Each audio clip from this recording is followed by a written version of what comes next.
దాచిపెట్టడం కన్నా ఒప్పుకొని విడిచిపెట్టడం ఎంతో మేలు. అంతే కదండి. చేసిన పాపమును దాచడం ద్వారా మానవుడు ఎంతగా నష్టపోతాడో, ఒప్పుకొని విడిచిపెట్టడం ద్వారా అంతగా రక్షించబడతాడు, అంతగా దీవించబడతాడు, అంతగా ఆశీర్వాదాన్ని పొందుకుంటాడు. ఒకసారి ఆలోచన చేద్దామండి. మనం చేసిన పాపమును మనం ఎంతగా దాచుకుంటామో అంతగా నష్టపోతాం, అంతగా రేపటి దినాన పరలోక రాజ్యానికి దూరమైపోతాం. కాబట్టి చేసిన పాపమును దాచుకోకుండా దేవుని దగ్గరకు వద్దాం. మనం చేసిన పాపమును జ్ఞాపకం చేసుకుంటూ పశ్చాత్తాప హృదయంతో దేవుని దగ్గర ఒప్పుకుందాం.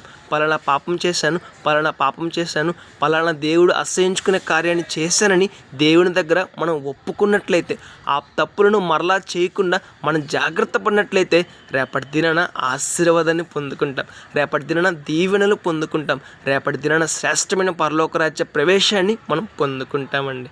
పాపమును దాచడం ఎంతో ఘోరమైన కార్యం, పాపమును ఒప్పుకొని విడిచిపెట్టడం ఎంతో శ్రేష్టమైన కార్యం. మరి ఘోరమైన కార్యాన్ని చేద్దామా, శ్రేష్టమైన కార్యాన్ని చేద్దామా?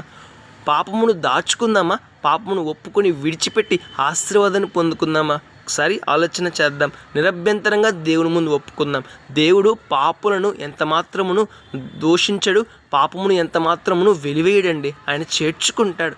పాపులను తన దగ్గరికి చేర్చుకొని వారి జీవితాలను మార్చి వారి జీవితాలను శ్రేష్టమైనదిగా దేవుడు మారుస్తాడు. ఒకసారి ఆలోచన చేద్దాం.